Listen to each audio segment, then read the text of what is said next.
Sri Mulyani Indrawati meminta seluruh badan atau lembaga negara berhemat anggaran. Program pengampunan pajak atau tax amnesty menjadi salah Tax satu amnesty alias penghapusan atau pengampunan pajak.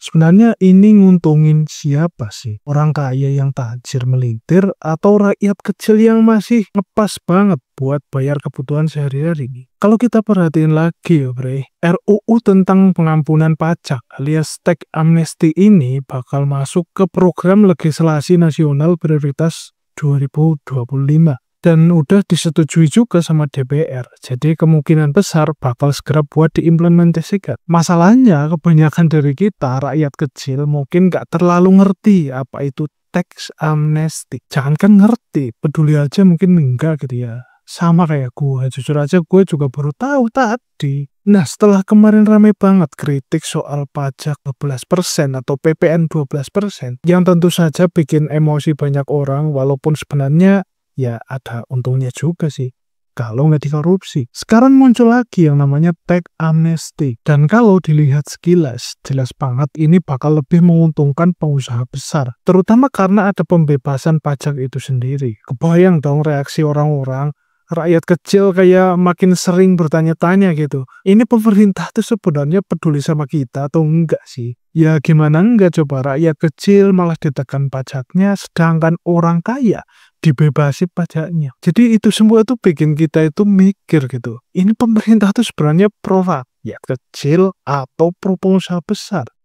Atau malah pro Cina? Tapi nih, sebelum kita marah-marah, nggak jelas soal PPN 12%, tax amnesty, atau kebijakan yang lain, yang kelihatannya absurd, gue saranin deh lu buat nonton video ini dulu sampai selesai, sampai habis, dan jangan cuma lihat dari judulnya aja, biar nggak marah-marah terus head comment yang malah bikin gak nyambung gitu. Jadi, mari kita bahas.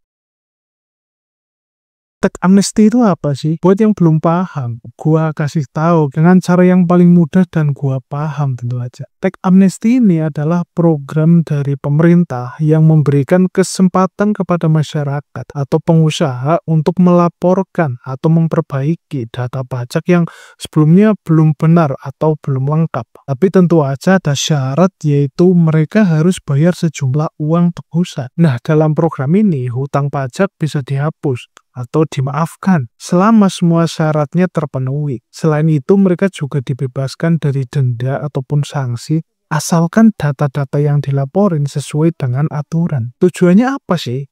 Ya jelas tujuannya buat meningkatkan penerimaan pajak negara sekaligus memperbaiki kepatuhan masyarakat agar lebih taat terhadap pajak. Simpelnya gini bre, ini tuh semacam pengampunan pajak buat orang-orang yang sebelumnya belum taat pajak. Jadi mereka punya kesempatan buat bersih-bersih tanpa takut bakal kena hukuman atau denda. Nah pertanyaannya, ini tuh nguntungin orang kaya atau orang rakyat kecil sih? Nah, sekarang yang jadi fokus adalah tax amnesty ini menguntungkan ke pengusaha besar atau rakyat kecil. Kalau kita lihat secara kasat mata, jawabannya ya jelas banget. Tax amnesty ini nguntungin banget buat pengusaha-pengusaha besar atau dalam arti orang kaya gitu. Kenapa? Karena pengusaha besar biasanya tuh punya aset-aset yang gede, termasuk aset yang belum dilaporin atau disimpan di luar negeri juga. Nah, dengan adanya tax amnesty ini, mereka bisa lapor aset-aset mereka itu tanpa kena denda besar ataupun hukuman berat. Nah, pertanyaan lagi, loh kok bisa orang kaya gak bayar pajak sedangkan rakyat kecil malah wajib buat bayar pajak dan taat pajak lagi? Nah, sebelum masuk ke situ, gua mau kasih tahu dulu nih, seberapa efektif sih sebenarnya tax amnesty dari tahun ke tahun. Karena kalau kita pengen tahu gitu dampaknya ke rakyat kecil itu gimana,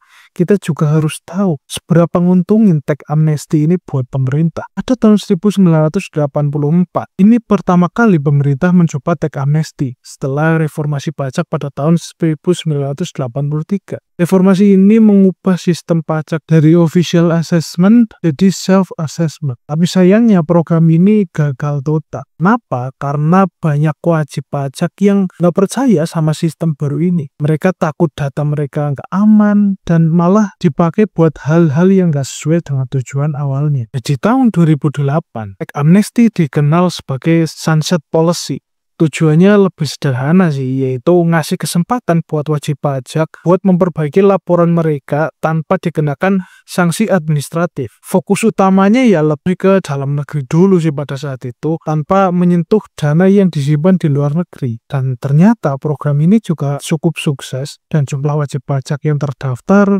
jadi meningkat.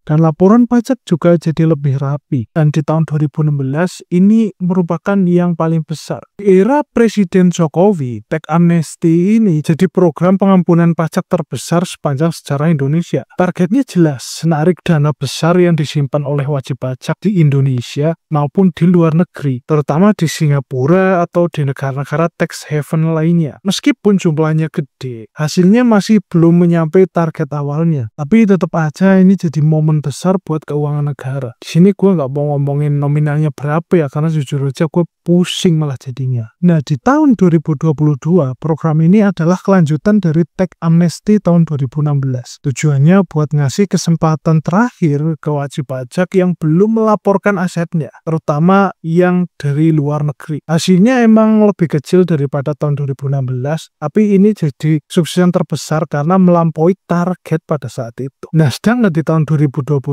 direncanakan nih bakal ada Tax Amnesty jilid ketiga. Tapi pertanyaannya, emang perlu banget ya? Terus apakah program ini bakal efektif?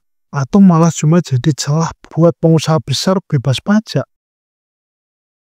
Kalau kita lihat sekilas, Tax Amnesty ini memang lebih menguntungkan buat pengusaha besar. Tapi itu bukan berarti rakyat kecil tuh nggak dapat apa-apa sama sekali ya. Rakyat kecil yang penghasilannya di bawah PTKP atau penghasilan tidak kena pajak, sebenarnya nggak diwajibkan buat bayar pajak. Jadi secara langsung mereka juga nggak terlalu terpengaruh gitu dengan Tax Amnesty ini. Tapi buat rakyat kecil yang mungkin punya UMKM atau pelaku UMKM, Tax Amnesty ini juga bisa jadi peluang besar buat mereka ngelaporin pajak tanpa takut kena denda atau sanksi. Apalagi biasanya pemerintah juga ngasih tarif pajak khusus yang lebih ringan buat para UMKM. Di sisi lain, kalau misalnya program ini berhasil, uang pajak yang dikumpulkan bisa dipakai buat hal-hal yang bermanfaat secara langsung buat masyarakat. Misalnya buat bangun infrastruktur, pendidikan, subsidi, atau program-program lainnya yang mendukung masyarakat kecil. Tapi tentu saja kalau nggak dikorupsi ya bre. Masalahnya, meskipun potensi untuk membangun infrastruktur, subsidi, dan pendidikan itu emang ada,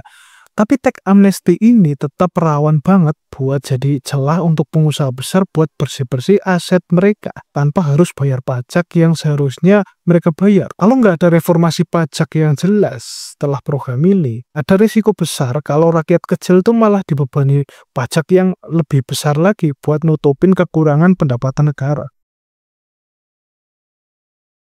Kesimpulannya, pengaruh ke rakyat kecil itu sebenarnya lebih terasa kalau pemerintah benar-benar konsisten pada hasil Tax Amnesty ini buat kepentingan publik. Tapi kalau ternyata program ini cuma buat jadi celah untuk orang-orang kaya bersih-bersih tanpa bayar pajak yang adil, ya rakyat kecil nggak bakal ngerasa manfaatnya secara langsung. Intinya, Tax Amnesty ini bisa jadi alat yang benar-benar efektif asal diiringi dengan perbaikan sistem perpajakan dan pengawasan yang lebih ketat. Kalau misalnya manfaatnya bisa sampai ke semua lapisan masyarakat, gua rasa ini nggak masalah sih, dan optimis-optimis saja. Tapi ya kalau ada yang korupsi ya itu udah jelas beda cerita lah ya, dan gua harap nggak dikorupsi sih. Oke, mungkin itu aja yang pengen gue sampaikan di video kali ini. Jangan lupa like, komen, dan subscribe. Dan tentu saja apabila kalian setuju atau enggak punya pendapat apapun, boleh banget buat tulis di kolom komentar di bawah. Dan tentu saja, seperti biasa gue masih menunggu head komen kalian di kolom komentar di bawah. Gue Vinardianto, sampai jumpa di video berikutnya.